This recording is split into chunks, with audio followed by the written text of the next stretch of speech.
Thank you, Mr. President.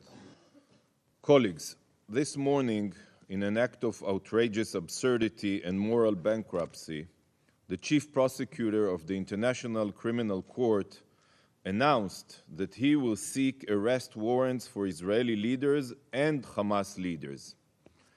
This is despicable and unforgettable day on which an immoral equivalence is being made between a terror organization and the leaders of a vibrant democracy.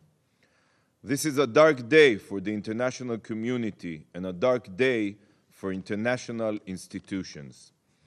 Israel suffered the most brutal massacre of Jews since the Holocaust. Men, women, and children were targeted and murdered. Babies were burned alive. Rape and sexual violence were widespread.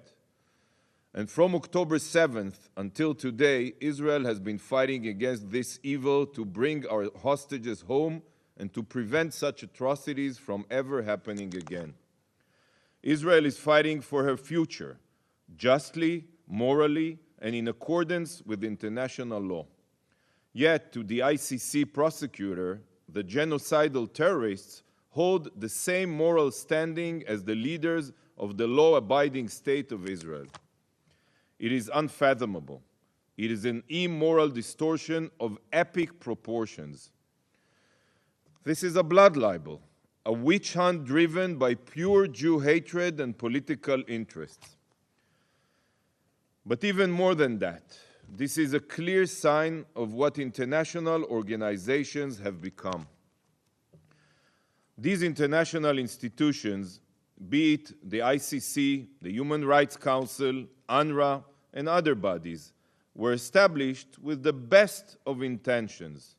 But now these organizations have lost their way. The International Criminal Court is now a weapon of criminals and terrorists. Their moral compass has broken. Today, the forces of evil have physical weapons. They have missiles, rockets, drones, and guns, as you've seen. But beyond these tools of war, they also have diplomatic and legal weapons, an arsenal of evil which includes the weaponization of this institution and its bodies. All have become tools in the hands of monsters, and you continue playing along, playing directly into their hands. Wake up, look at the world burning around you. Just this morning, you held a moment of silence to commemorate the mass murdering president of Iran. A month ago, Raisi, as the Iranian people call him, the butcher of Tehran, launched an unprecedented missile and drone strike on Israel to murder thousands of innocent Israelis, deliberately. The blood of thousands of innocent Iranians is on his hands. Women, members of the LGBTQ community, peaceful protesters, and many, many others. He is responsible for butchering thousands around the globe. Thousands. This is who the Security Council dedicates a moment of silence to? A terrorist? A man who murdered, oppressed, and imprisoned so many? How can it be that your list of moral priorities is so distorted? This council, which has done nothing to advance the release of our hostages, commemorates the man responsible for their suffering. What's next? Will the council hold a moment of silence for bin Laden? Will there be a vigil for Hitler? We wouldn't be surprised. Council members, this is a dark day for the ICC. This is a dark day for the Security Council. And this is a dark day for all the international bodies that have become weapons in the hands of murderers. Merely 4 days ago, 4 days have passed since this council heard the chilling testimonies of released Israeli hostages, of the heart-wrenching story of a mother whose son's body is being held in Gaza by terrorists. You waited over 7 months to hear a single word from released Israeli hostages. But it took only 4 days to forget their gut-churning stories and hold a discussion on how to prevent their release. because that's what you're doing here today. Here we are in a formal, this time formal, council meeting, continuing to do nothing productive to advance their release, the hostages' release. Instead of working to bring them home, you are convening to find ways to keep the hostages in Rafah. This council doesn't function through logic or morality. Sadly, it is simply a political tool exploited by some members to advance skewed agendas, because they can ask for additional council meetings time and again. What started this war was not the humanitarian situation in Gaza. It wasn't an impending operation in Rafah. What started this war was the sheer evil perpetrated by Hamas. And the way to end this war is not by discussing Israel's operation in Rafah. It is by finally holding the murderous terrorists accountable. Israel entered Gaza to bring our hostages home and to ensure that Hamas cannot pose a threat to Israelis. It is that simple. We didn't want to be in Gaza. We don't want to be in Gaza. We have no intentions to stay in Gaza. This is only about saving lives and defending our future from a terror organization. And what is the focus here today? To again give the terrorists immunity. So colleagues, do you honestly think that Israel wants to operate in Rafah? Let me clarify. No country seeks to avoid an operation in Rafah more than Israel. No country, because it is our best and brightest that are making the ultimate sacrifice there, not yours. But there are still thousands of Hamas terrorists in Rafah, and you ignore them. Hostages are being held there, and you ignore them. And Hamas leaders are hiding in Rafah, and you ignore them. We have already uncovered 50 terror tunnels in Rafah, 50. And that is just the tip of the iceberg. What do you expect Israel to do? What would your countries do about everything that I just mentioned? Is there an alternative? Should we pray to God that Hamas just disappears?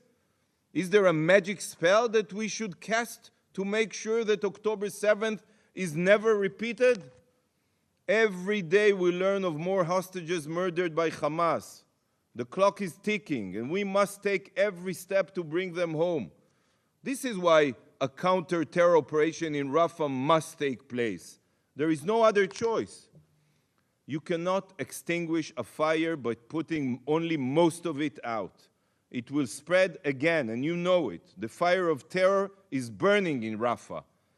Sadly, there is no alternative. But if this council wanted to take steps that could truly advance an end to this war, then I have a proposition for you.